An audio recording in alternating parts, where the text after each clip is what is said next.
Oh, welcome to another episode of The Growth Compass. Shout out to our sponsor, Senders. If you want to cold email deliverability correctly, you hit the link in the description. But without them, it would not be possible to interview awesome people like Ciarán. What's going on? Hey Blake, nice to meet you. Absolutely nailed my name pronunciation there. I love it. Thank you, man. It means a lot. I know I had to. I had some training beforehand, so I think. But before we get into what you're building and a brief introduction, I am going to, whether or not you like this to be public knowledge, I want everybody to know that that painting behind Ciarán is his own. He did that. Yeah, That the world needs to know that. I don't know. I mean, beauty's in the eye of beholder. So maybe a lot of people think it's a bit of a mess, but yeah, as I was saying to you, like a cheap way to make the world look nice. I mean, come on, like even the aesthetic, man. You have the white going on. You got white walls behind you. It's really popping. You know what I mean? So you're doing a great I've job. thought long and hard about this, and the Yeah, aesthetic. I'm yeah. really I know you're on here to talk about the business, but I think you're really promoting the painting well. absolutely So so subtly as well. exactly right. Okay. I'm happy to talk about that side of it. But if to start, if you could give a quick introduction of yourself and what you're building. Super. Well, thanks, Emil, for having me. As I said, my name is Ciaran, one of the co-founders of Swoop. What we're all about is helping small businesses. We really focus in on small businesses that are trading between $100,000 and $20 million, because we feel that's where maybe 20 years ago they had a really tight relationship with their bank manager, and that just doesn't really exist anymore. Most banks are set up to focus on mid-market or bigger businesses, and we know small businesses need access to finance, and they don't always have the time to know where they should go, whether that's lending, whether that's investment, or whether that's grants. And that's what Swoop is here to do: help them understand exactly what product is available to them, and then help them get that for them. How long ago did you start this company? Yeah, so we set up about 7 years ago, and today we have about 300,000 members spread across Europe, North America, Australia, and South Africa. Congratulations. Thank you. So what were you doing before? Okay, is this is this the first company that you started, or have you started companies before? Started companies before. So two. One was Hive, which is gave me a huge grounding, I would say, from for Swoop, and kind of where I met my co-founder as well. So with Hive, it was a two-sided marketplace for people in the creative industries in the UK. So a lot of people in TV, media, advertising, film, animation, and what we were trying to do was kind of democratize creativity outside of London. So what we had was kind of jobs boards, but crucially, what we did was a lot of crowdsourcing of production. So different TV studios would run pitches that people could put forward concepts, or advertising agencies put briefs through, and we would use the platform to seed out talent and produce work, and built that out to about 150,000 creatives and 4,500 businesses using that. Wow. And in raising finance externally for that, that's where I got introduced to my current co-founder, and she was doing a lot of that for businesses at the time, particularly for McLaren, the Formula One team, where a lot of the spin out businesses there were very capital intensive, so real engineering heavy businesses. So she was running around finding any grant that was available, anyone who would invest or anyone who would give a loan.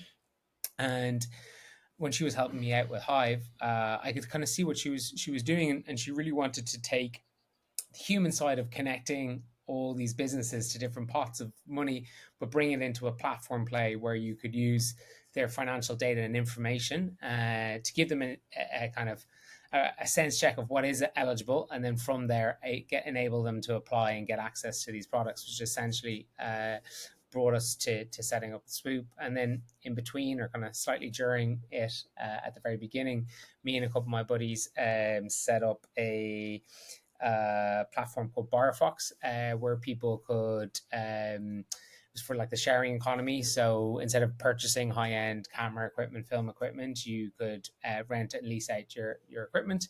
And yeah, we sold that business out as well.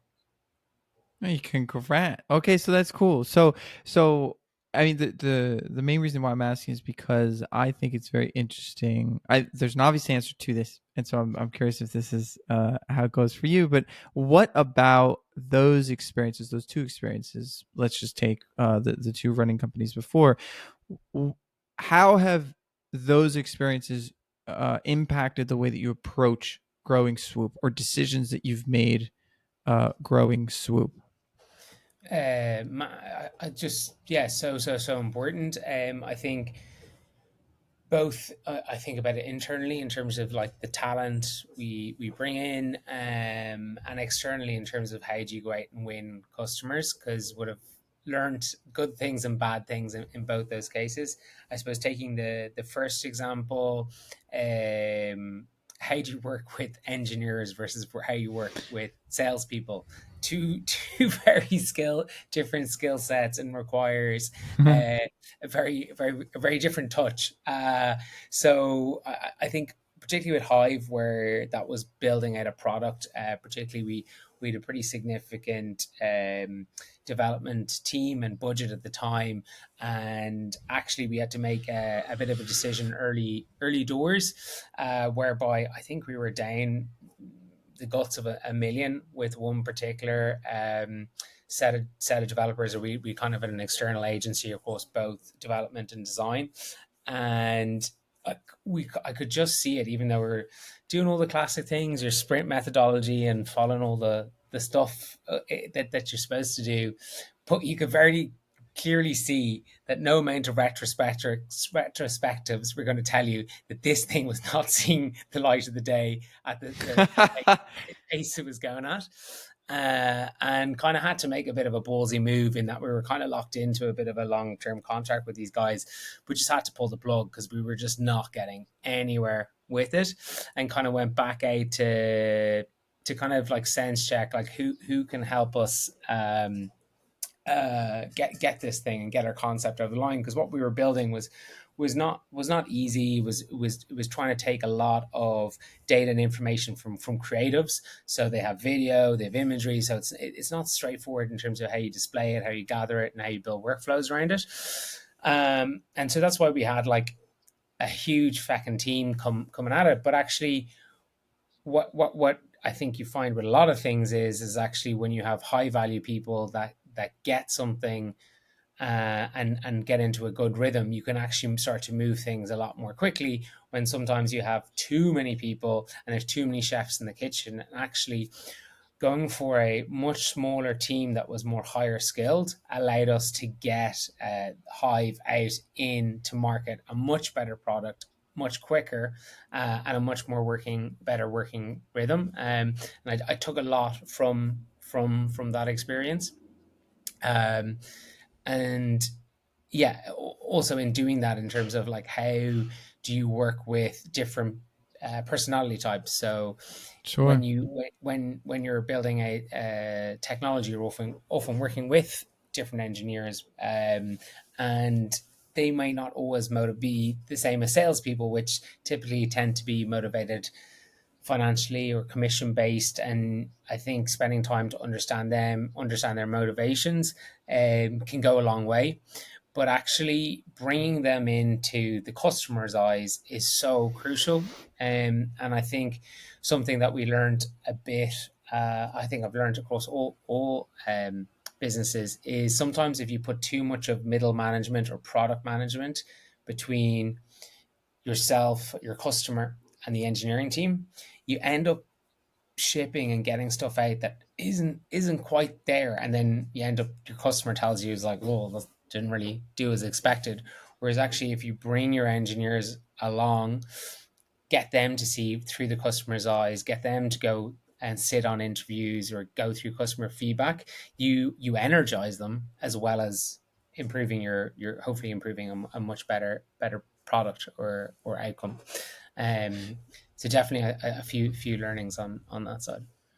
So is that specifically a practice that you're implementing at Swoop at the moment? Yeah, like trying to do a lot more of it. So, like for example, we've got some good research going on at the moment. We're interviewing various different customers, and one of the practices that she's doing is make sure she's trying to bring as many engineers as along to the call, so they can sit there, Yeah. observe, watch the customers in action. The other side of it is just like, and this is not rocket science. It's just bringing people together, and often, and I can understand it from get the head down, I'll get all my code out, but actually getting engineers to take time out from creating code to come into the office in a zoo-like environment and watch salespeople, watch marketeers, and see who it is that they're building for, or who are the people that are on the coal face dealing with customers, and spending time or walking in their shoes, I think is invaluable. The other ways of doing it, we started this about 3 or 4 years ago, but just always taking time out at the start of every quarter to bring all teams together. Because the organization's got much larger, we're not in a position to always showcase every single team each quarter, but doing it on a rotation basis allows people to really see each other, ask questions. But we Yeah, always yeah. always have product on the agenda to be able to show and demo anything that's coming up or just being released.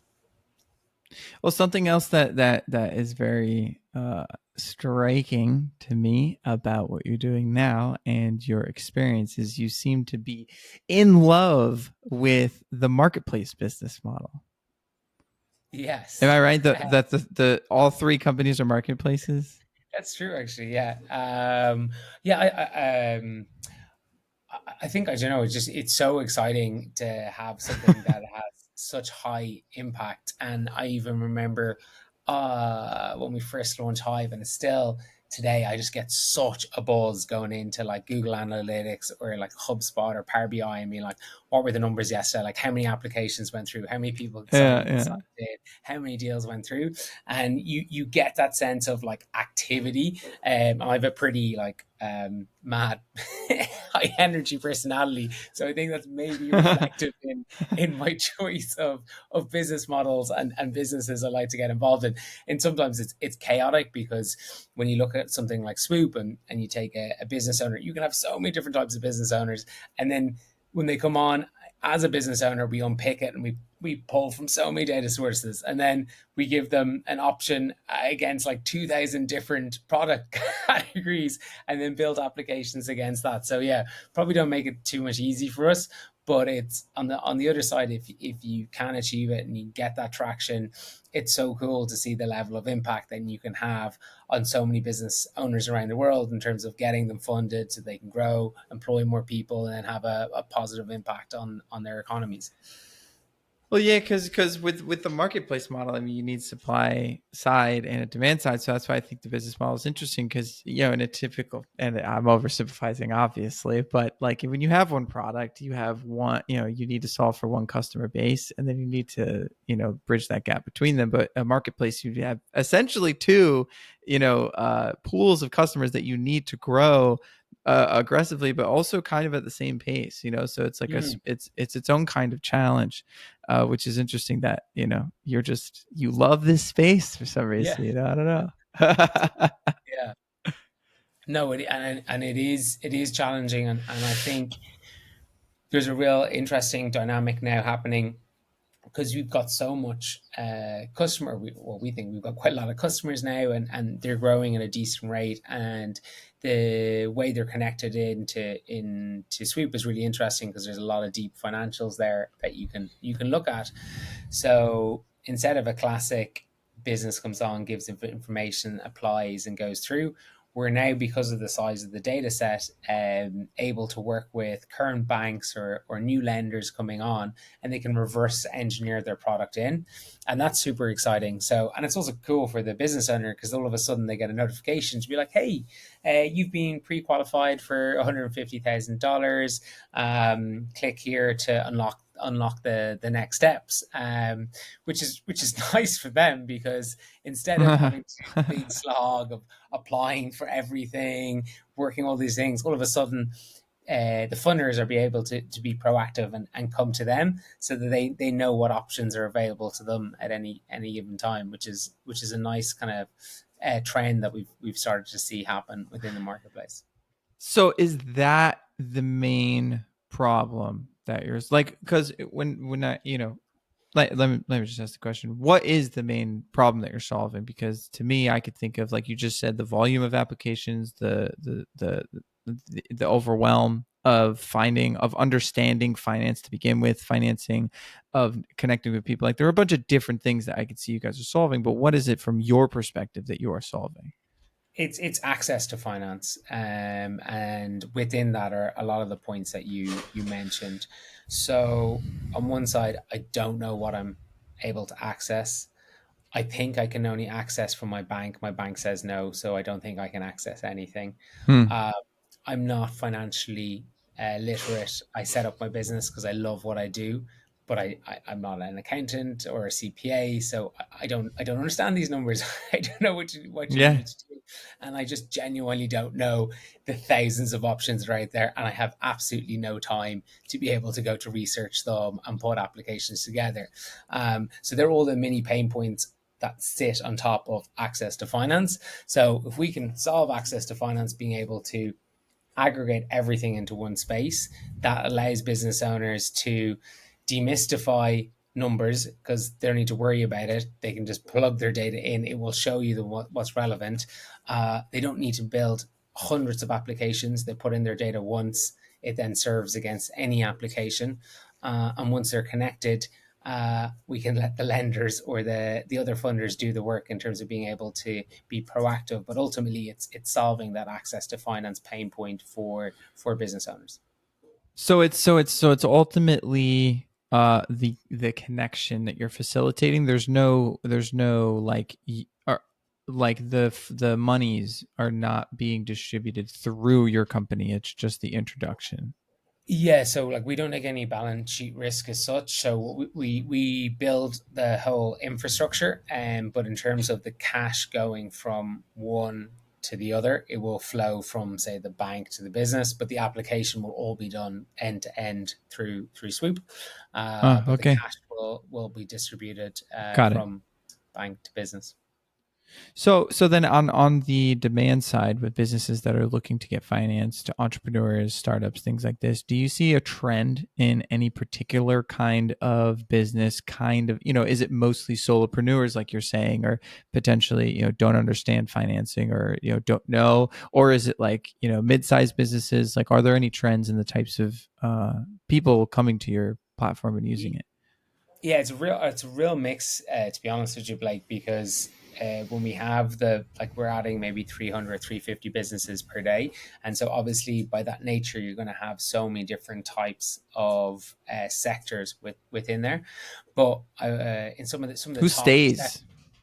some like when we look at the cohort analysis, it's pretty damn good in terms of um 21, 22, 23, 24, and 25. They're all above two products per user, so you're seeing a lot of high It's awesome. utilization and repeating. One of the reasons for that is also once they have locked in a funding product, we also help with things like deposit accounts, business insurance, business energy, that type of thing, which helps drives that utilization. But in terms of kind of trends, we see a lot in like some of the big sectors are retail, professional service, construction, manufacturing, transport, logistics. So you'll see like transport logistics, the whole Amazon ecosystem. We know if it's a neo challenger digital bank, often they're looking for van finance to support the Amazon ecosystem. We had a huge Wow. wave off the back of that kind of whole equity investment peak of 21, 22, where there was a Yeah, huge amount of yeah. e-commerce funding. So there's a traditional product called Merchant Cash Advance that was kind of focused in on e-commerce providers called revenue-based funding. So all of a sudden e-commerce businesses had huge optionality in terms of the types of funding that was available to them. Construction is always really interesting because they tend to be hugely profitable, but from a cash flow cycle side of things, it can be quite lumpy because it's done on invoices, and you're often waiting on payments. So there's various different instruments that a construction business owner will use, whether it's leasing of certain heavy machinery and equipment to manage cash flow, to looking at their debtor book by releasing certain invoices or doing whole of book invoices. So you'll see certain trends there. And then you see the kind of maturity side of things, where I am 2 years of age and I can't get a bank loan per se. I'm kind of on Yeah, the yeah. precipice of profitability, which means I can't get anything more than a 12-month term loan, or I might be able to get an SBA 7A Express on the Small Business Association lending program. But as I mature and my business grows, different products become available to me. So what we also see is we mature with the business. So they might start on a merchant cash advance that matures into a term loan that ultimately gets then constructed into senior debt as that business starts to mature. So yeah, you've a myriad of different trends amongst the various different groups that sit as customers within Swoop.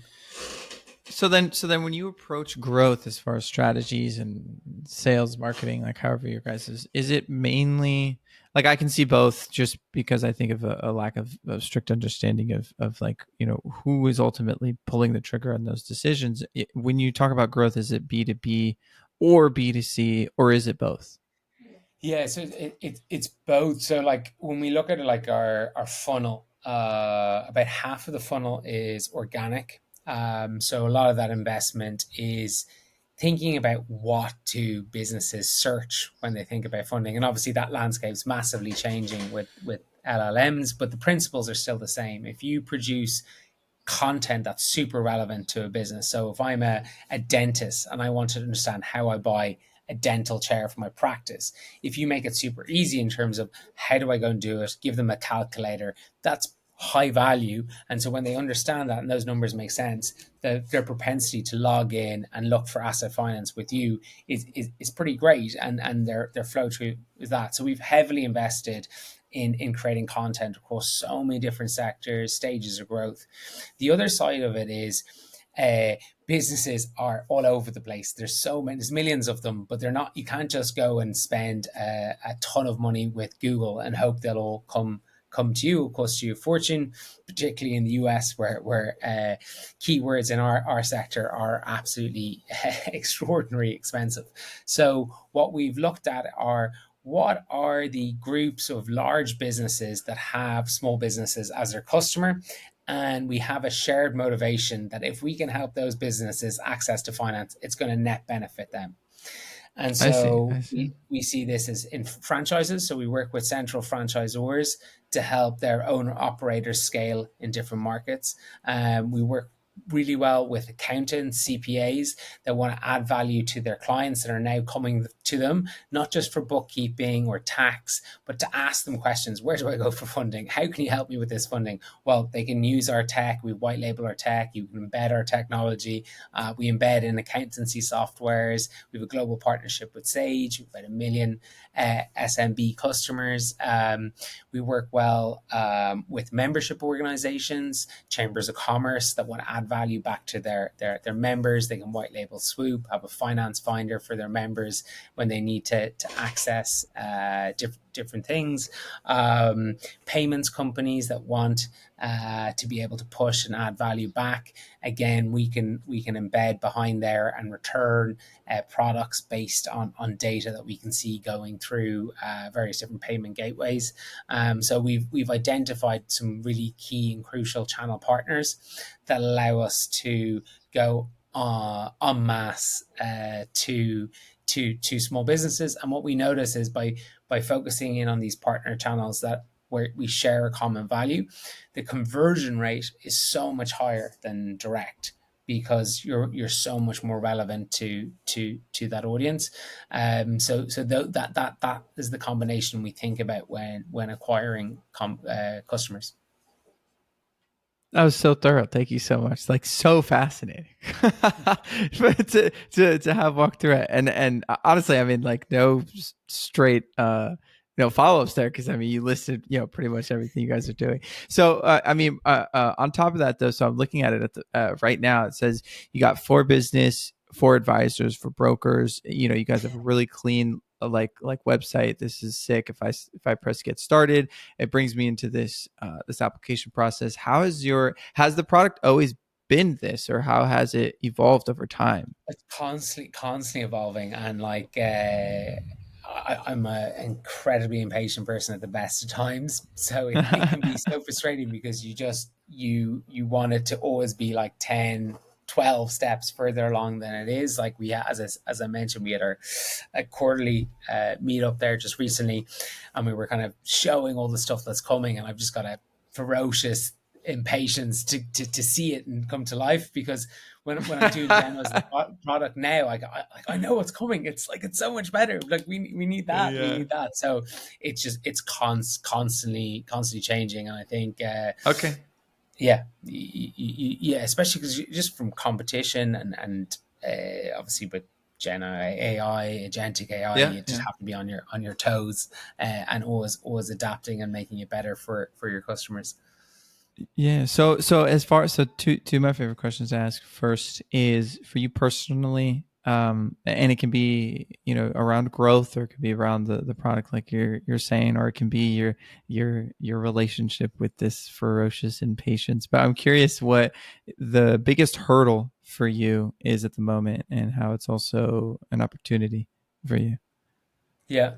Um, I would say the biggest hurdle for us is getting I wouldn't say it's the biggest opportunity, but definitely sometimes the biggest hurdle is being able to release the highest impact stuff, because everyone has is going to have a backlog, but it's such an art to try prioritize it in the right way, because it doesn't matter if you're open AI or Meta, you're still going to have to make a decision at the end of the day. No one can get everything all out at once, and so for us, sometimes that hurdle or that barrier is trying to ensure that the stuff that you have going out is going to have the biggest impact possible, and you don't always get that right, because it doesn't always have to be the biggest feature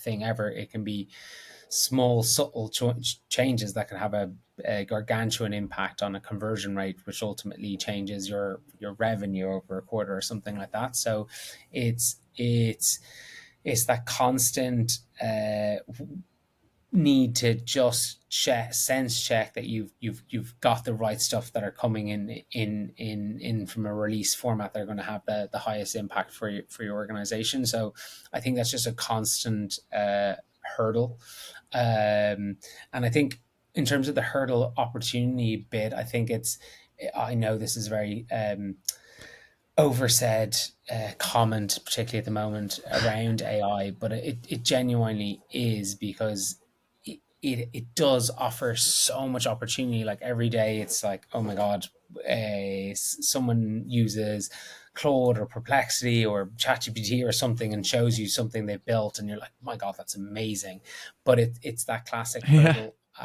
An opportunity bit where you can get into a vortex and be on a cursor all night long just producing stuff, but you're like, which can be amazingly distracting. So it's trying to focus all the positives and put it in the right places in the organization. So I think that's the classic hurdle opportunity. We actually have a weekly working group called Oh My Claude at the moment, with some of the product and engineers, to just like take some time out, experiment, and then through the kind of experiment, like pick a couple of things and then drive that through for the week, repeat. And I think that allows us to manage that hurdle opportunity element at the moment. Well, with everything going on, Ciaran, and what you're building, and the amount of momentum you have, I'm curious. It could be small, and it could be something that's overarching. But what inspires you? Um, I was it's business owners like because you get the opportunity to speak to them and see what they do, and it's like hearing what it means to them when they get the funding, and then you touch base and you see the impact that's had, like the people they've got to hire or the project they've gone and delivered.